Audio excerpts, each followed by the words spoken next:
Life. I am your ever present host, Noah Martin, and joining me once again is Mr. Shane Thrapp. Hello and welcome. Thanks for stopping by tonight. Thanks for having me again. I really appreciate it. Absolutely.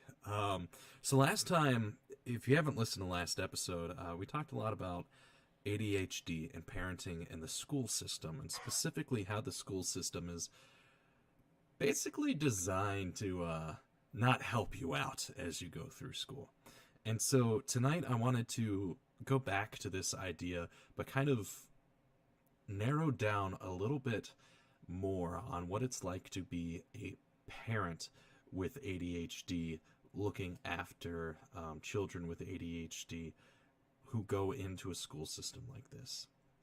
So, with a quick kind of recap, the some of the stuff that we discussed had to do with how testing is really just stacked against your kids. It is really not designed to help people excel and to show off the knowledge that they've learned if they even learn through school. And that brings up another thing is that school isn't really great at teaching. A lot of the times what happens is it just they throw a whole bunch of subjects at you, but none of them really matter. But it's what the curriculum has said is what is common knowledge of everyone else. They don't help you learn or define any skills. They don't help you look at the rest of your life that you're going to be living or even prepare you for living your life in the first place. It's a glorified daycare. And one of the points that I brought up last time was that the school has been designed since the late 1800s and early 1900s to be set up like a factory. So you've got all the bells telling you, all right, you spend this time here, do this thing for however long. Bell goes off, you now move. You will go here, you will do this. Bell will go off again, you will go here, and you will do this. That's really not how people work. And with my own personal experience, this past semester I got an internship, and I am working at a really awesome audio visual place that does a lot of really amazing work and really has inspirational people that I work with. The building is designed in such a way that there are no doors on the outer walls leading into the rooms, and the inner walls have rooms. So it's set up in a giant cube with a cube inside of it. And the outside cube, no doors, inside cube, doors. And what this does is it encourages employees to get up and just move and go about and do stuff. And it has been an amazing work environment to work on something and then say, I need to go talk with someone and just hash out these ideas, or even just think for myself for a minute and just talk about puppies or something fun. And it's this really amazing work environment that encourages and nurtures creativity and production and bouncing ideas off of other people. And that's one thing that throughout my entire life of public school and private college, I've never ever had an experience while working where I can just get up, walk away, and interact with other people without fear of being reprimanded, with people writing you up or sending you to the principal's office, or taking away your recess or giving you a detention, or taking away your scholarship, whatever consequences there are for not doing exactly what you're told at exactly the right minute. And so being able to work in an environment like that, I felt my own productivity just increase, and my actual desire to work and be at work and be surrounded by these people is an experience I've never had before in my life. Because a lot of the times it's like, oh, I've got work in 30 minutes. But for me, it's been, oh, I've got work in 30 minutes. And it's a completely different mindset. I think if we took that approach, and this is just finishing up the summation of our previous episode, if we took this approach of treating humans like humans instead of nice little robots, a lot of people would be a lot happier, and it'd be a lot easier to explore what it is that you might do with your life. So I'm going to circle back around with that synopsis kind of done and those thoughts out. Shane, you mentioned once to me that you have ADHD. Is that correct? Yes. So, um, congratulations, by the way, on I I was about to call it a promotion. I mean, I suppose it kind of is a promotion. You went from a member to a an admin. How did that all work out? So I joined a group specifically for men, adult men with ADHD, where men would have kind of a safe space to be able to say essentially what they wanted to say, and kind of ask questions in an environment where they didn't feel like there would be a lot of pressure, and there wasn't a lot of expectations, and there wasn't this. If they said needed to vent about their wives or their husbands or things of that nature, they just needed a space kind of to go there and actually, be able to have those conversations that in mixed company is kind of difficult. And I don't mean like the toxic conversations and toxic ways of talking about your spouses and things of that nature. And as I've been a moderator there now, there's very little of that happening. But just because as men we're kind of conditioned to hold everything in, and we don't really have an environment to kind of push stuff out there where it's okay to kind of say some of the stuff that we say.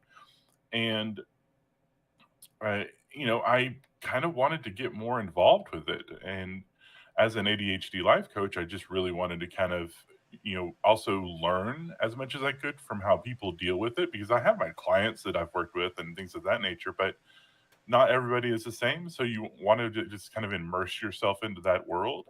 And as I kind of started commenting and talking to people more, I kind of got the attention of a couple of the moderators, and they have biweekly support groups where you can go and be in these Zoom calls and kind of have discussions about a set subject, and it's moderated so that since we have ADHD, we don't go off into too many tangents.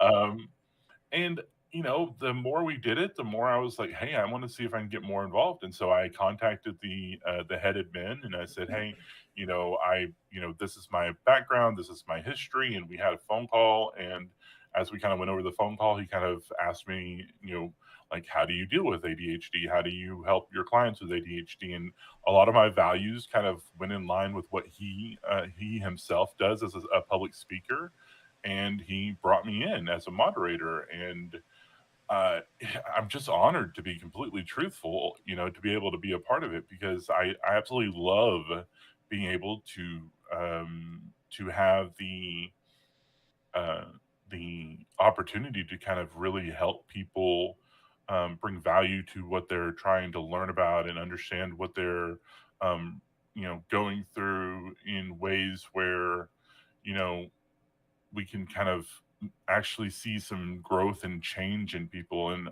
I get to have events and organize virtual seminars to kind of go over various things. And with my background in relationships, I get to kind of help these people, because one of the biggest things we see are relationship issues with their spouses and how to communicate with them. And that's my background. And so um, I get to kind of, you know, show off my brand a little bit as there's a little bit of a privilege as a moderator. You get to kind of actually talk about your business, and uh, because there's no spam that happens in it. It's not one of those coaching groups where they want to sell their coaching tips or anything like that. It's a genuine support group. So I'm really proud. I'm really happy about it. Yeah, that's awesome to hear. You had mentioned a little bit about mental health. And for listeners of Retrospection Radio Live, most of you will already, actually, if you're just avid retrospection fans in general, you'll know that one of the subjects that retrospection talks a lot about is mental health. Specifically mental health in men, but also women and, other. And everyone has their own different mental health, their own mental issues. And one of the things that the speaker 2 weeks ago said, Mr. Michael Overly, a quote that has been ringing in my mind for quite a while. It is okay to not be okay. And that is something that is extremely important, especially for my fellow men out there. I am currently working on a mini doc at that work I was talking about, a mini documentary about men's health, and specifically men's mental health, because there are too many people that we lose to suicide and even worse things, hurting other people, robberies, shootings, any of that. And mental health is extremely important to get out in the open. When you feel something, it is okay to feel something. Do not stop yourself from feeling it. And so if it's something like, ADHD, don't be ashamed if you have it or if you are diagnosed with it. Like, it is something you'll be living with, and you can make the best of it.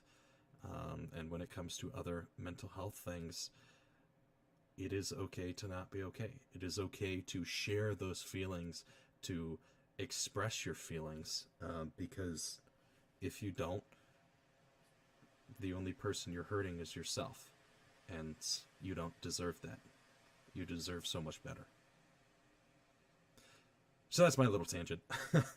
Mental health is just extremely important to me, and I just like making sure men know that you don't have to be this stoic person all the time. One of my favorite scenes of all time, and I'm sure you might appreciate this, is in the Fellowship of the Ring.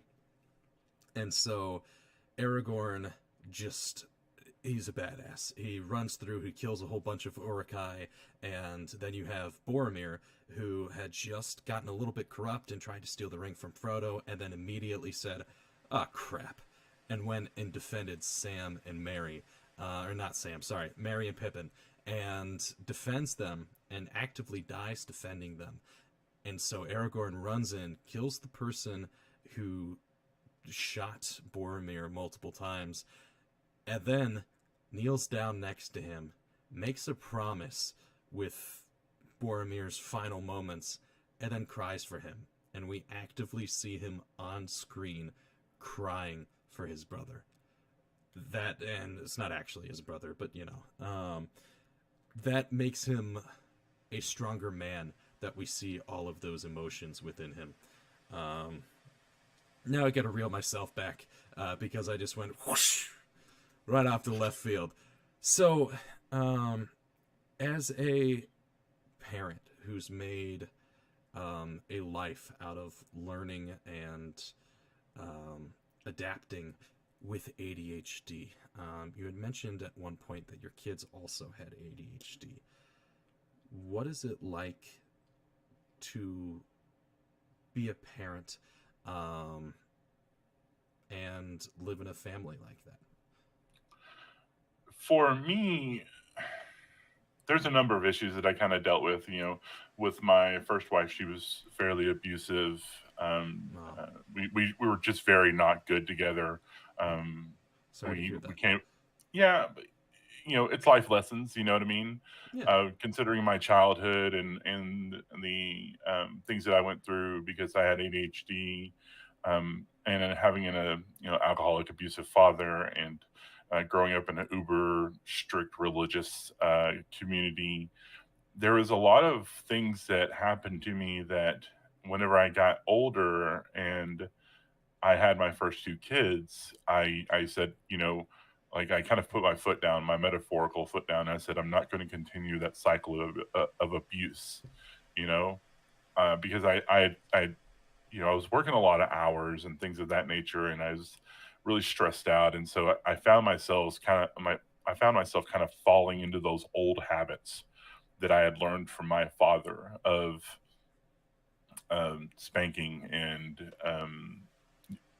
losing my temper and yelling and things of that nature. And I got therapy, and I started kind of really breaking down the trauma that was in my past and in my history. And like I said, I kind of put my foot down and said, okay, I'm going to be a better dad.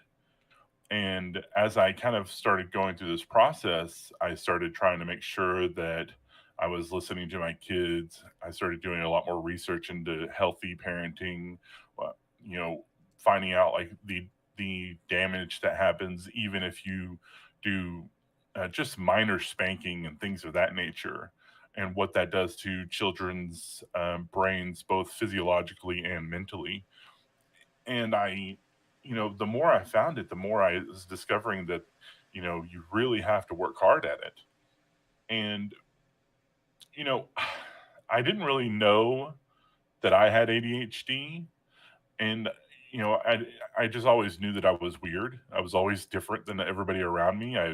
Always had to wear that mask that you put on to hide who you are from the world, because if you don't, then everybody kind of looks at you weirdly.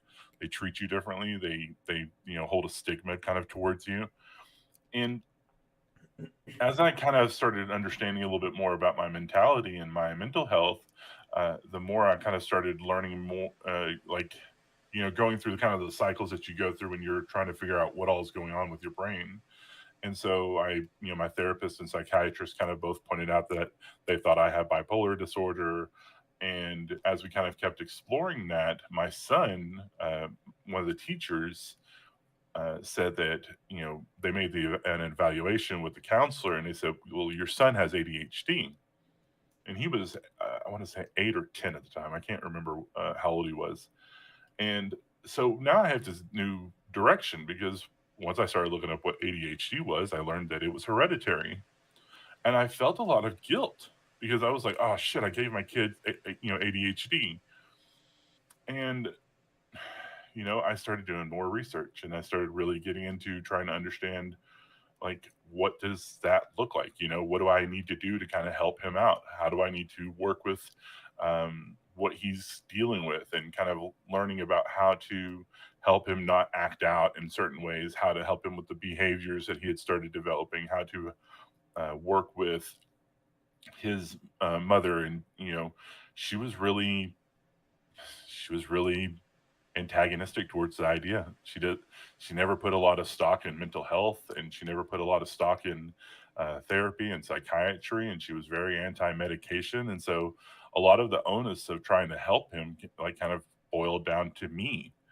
And you know and they didn't live very close to me, so it was really hard to have as much input as I wanted into his life. So I kind of just really did as much as I could to kind of help him. And then as he got older, he started kind of building up his own methodologies of how to work, and he's fairly successful now. He's 18, and he's doing pretty good. So, along the way, you had mentioned that you helped him out, especially when it came to after the diagnosis and learning with ADHD and helping him overcome some of those obstacles. What were some of those early obstacles that he had to jump over to help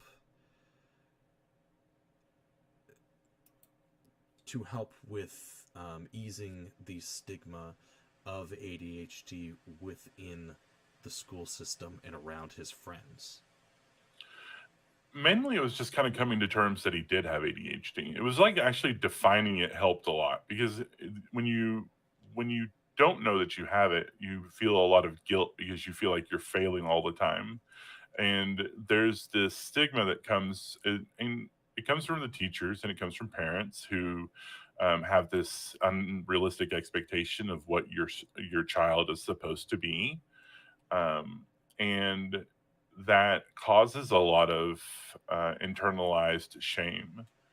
And but once you start finding out that it's a lot of the issues that you're dealing with are related to ADHD, then it kind of helps you kind of, you know you know process it a little bit easier. And so some of the things that he had to deal with was he was just super bored in school. He didn't really feel pushed by his teachers. He didn't really feel that there was a lot of, he, but, at the same time, if he was bored, he really didn't seem to work very hard, and teachers kind of look down at him. They say, "Oh, he's not living up to his potential," or he's really bright, he's really smart, he really does work really hard, but he doesn't seem to put any effort into learning. And those well-meaning phrases don't mean what you think they mean, and they're signs that a teacher is having issues with your child, that they aren't really uh, they're not really actually happy about, but they're not communicating with you either. And so one of the things that I worked on, and I work with clients on, is advocating for your child, being understanding what they're going through, and then working with the teachers in the school and the counselor and the psychiatrist to make sure that the child has an environment that is safe and things of that nature. And that kind of runs into the different things that you have to learn on your own, which is why you need to research as much as you can about ADHD. Um, you kind of have to kind of become, you know, your a case manager for your kid. You you have to kind of build a team, like with your wife, or even if you're separated, you have to build this in a group of people where the child can kind of go into and say, okay, these are the issues that I'm having, and these are why I'm doing these certain things, this is why I'm acting out, this is why am I, and you have to provide that safe space for the child to learn how to communicate what they're feeling. Because when you have ADHD, you feel things very strongly, and if you have this system that's around you that's been putting a lot of negativity on everything that you do, because you don't seem to fit that status quo that we talked about in the last show, you start to feel a lot of sensitivity to rejection. And so then you have wind up with dealing with like rejection sensitivity dysphoria, where you are just very sensitive and you can't handle negative criticisms in constructive ways, and you start blowing up when people kind of when people are well meaning, and they're not actually criticizing you, they're just trying to discuss something with you. You react stronger than you should, and there becomes this explosive anger towards it.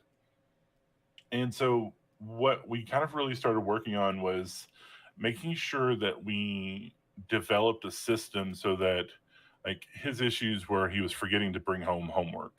He was, even if he brought home homework, he just didn't forgot to turn it in. He'd have the homework in his backpack, he'd just forget to turn it in.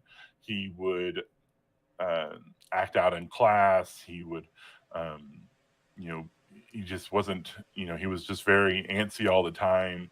And that was kind of like where we started trying to learn how to, what he needed to kind of like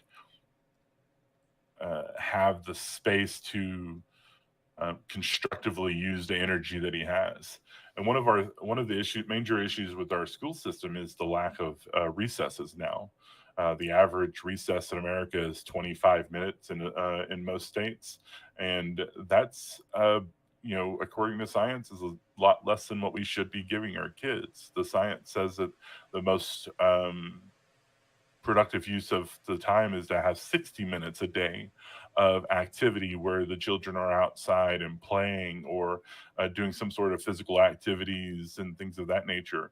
And schools kind of make up for it with like physical education and things of that nature. But what we really need to start working on is just having free time where kids can just go somewhere. And like you were talking about earlier, just having the ability to walk away and kind of deal with whatever they're trying to process, and have a space where they can talk to other people and explore what they're learning, or talk about the latest YouTube videos, or just kind of socializing. Or even in some workspaces I've seen where they have like areas where it's not allowed to kind of like to talk to people who are in that area, because it's kind of like um, the the introverts area, the people who are really trying to concentrate, who don't want to be disturbed. And so there's like these little spaces where they can still kind of spread out and have a comfortable space, and like sofas and with computer chairs and stuff like that. But like it's known that in this area, people don't want you to come up and talk to them. They don't want you to kind of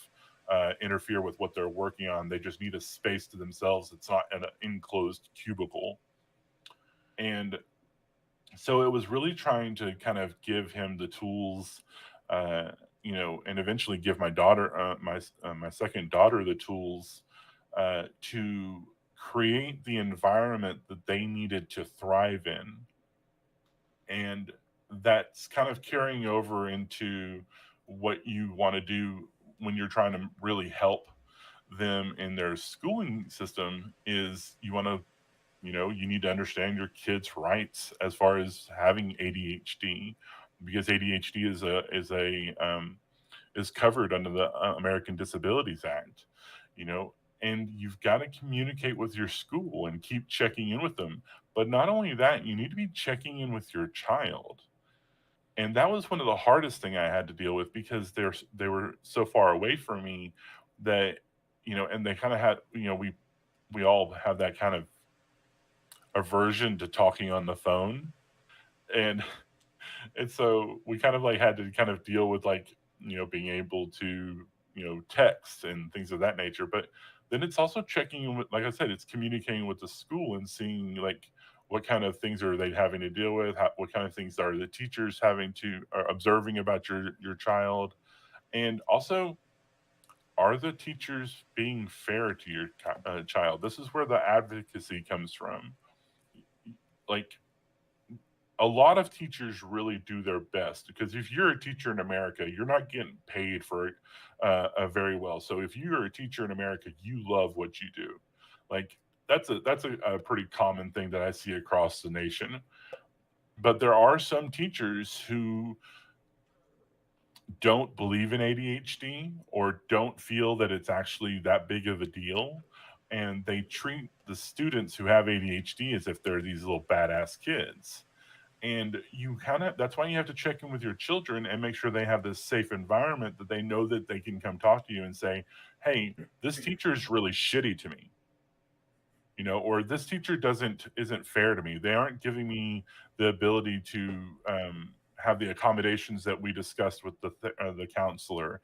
Now, of course, your kids aren't going to come to you and say it that way, but you you you know in their language they will kind of tell you, and then you can kind of go back to the counselor and say, because part of the system of working with teachers is making sure that the accommodations that the kids need. They may need longer times on their testing. They may need a stricter um, sense of placement of where they sit, so that they're closer to the teacher. There's less distractions around them. May need their tasks broken down into simpler, smaller pieces, and that may be where the parents and teachers can work together to say, hey, these are the chapters that the kids are supposed to read, and this is a kind of a smaller breakdown of the chapters, so that, or these are summaries of the chapters that your kids can read through to kind of get a sense of where they need to have a little bit better understanding. And you have to really start figuring out the different patterns and methodologies that your child needs on an individual level for how they learn. Are they an auditory learner? Are they a visual learner? Are they a kinesthetic learner? What combinations of those three are they? And once you know that, that can kind of guide you in the direction of like how to give your child the tools to learn in the way that they learn the best. And if you're working with the teachers and doing that, if you're working with the counselor and doing that, and if you're working with a psychiatrist and making sure your kids are medicated the way that they feel is appropriate for them, then you start seeing a lot of really huge improvement in the children's behaviors and the children's learning methodologies and the children's independence and ability to communicate. You see a huge uptick in those, and that's what we saw in my son, and we saw that in my daughter because we caught it earlier. Because since we knew that ADHD was hereditary, we went back and we said, okay, let's check, my daughter, and then I'm taking that lesson into with my twin toddlers to say, I'm not going to wait for my kids to be diagnosed with ADHD. I'm going to build the environment from the ground up, and I'm going to provide this environment, because even if they're neurotypical and they don't have ADHD, that environment of structure, that environment of safety and communication will still allow them to thrive and allow them to be able to express themselves and explain what they're kind of looking for and follow their passions, and that will help them out no matter what. So, if you had any advice you could give to a parent whose child has just been diagnosed with ADHD and they know absolutely nothing about it, and this kid is starting kindergarten, what would you tell them to help them as they start their journey? Learn as much as you can about ADHD, and really immerse yourself with understanding what ADHD means, what the signs are, what the signals that you can learn to how you can learn to communicate with your child. And if there's support groups out there, there's a ton of them on Facebook. There's a ton of them out. There's a Chad, CHADD. There's the Attitude Mag. These are great resources for people to kind of learn and understand how to deal with ADHD in their kids. Also, get tested yourself, because again, ADHD is hereditary, and it's likely that if one of your children has it, one of the parents has it, and so that will actually help you as well. Because that's how I found out I had ADHD. Was I said, okay, well, let me. The more I kept exploring ADHD, the more I was like, oh, I deal with that. Oh, I deal with that. Oh, huh. That makes sense. Oh, I think I have ADHD. And so then I talked to my psychiatrist about it, got tested, and of course, I scored amazing on that test. Um, Yay! All those years of school. yeah.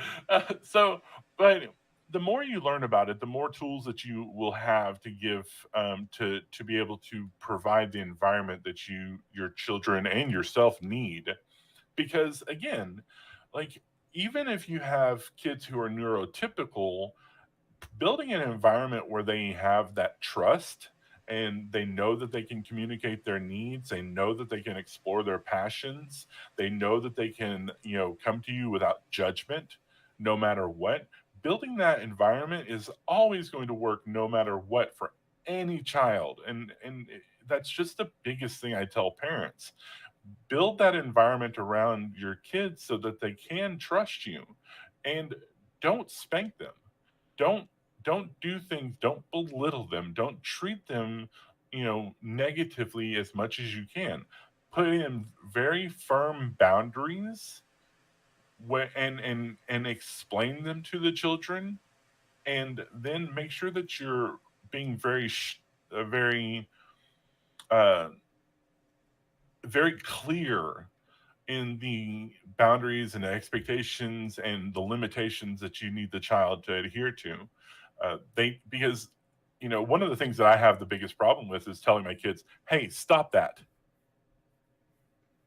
What do you want me to stop?" So what you need to do is instead say, "Hey, why don't you play with the toy this way?" Or, "Hey, you need to be gentle with the kitty cat. Don't punch the kitty cat. That's very the Boots doesn't like that." I'm not saying that my 2-year old has totally done that. Uh, so it's also kind of changing your own mindset to understand how to set up an effective discipline system. Be proactive in how you teach your kids to behave. Be proactive in rewarding appropriate behavior. Cheer on like all those different successes that they make. Like, it's a lot of people sit here and think it's really cheesy. I mean, I've gotten actually got to look at this at the playground where my kid just climbs a ladder, and I'm like, dude, that was awesome, great job. Like, my kid just climbed a ladder, and and I get these weird looks from it. But every success that your child makes, you need to praise them for it, and it doesn't matter how small they are. Like, that just makes them understand that you're always going to kind of be in their corner, and that's what will build your child up. That environment of safety and trust and love and acceptance will always do so much for your children. And that's one of the biggest things I want people to take away from this. Awesome. Thank you. It's been half an hour. Very, very fast half an hour. So Hmm. thank you so much for coming on and talking on this subject. I think it's really important that parents understand the mental health of their kids and the environment that their kids are being raised in. So thanks for shedding some light on really how a parent can apply some of the techniques used with ADHD to helping either their kids and themselves with ADHD or creating that environment. Um, this has been Retrospection Radio Live. I am Noah Martin, and tonight I was joined by Shane Thrapp. One last time, thank you. Thank you for having me on. Absolutely. And we will be back. We've got Michael Overly coming on in 2 weeks again.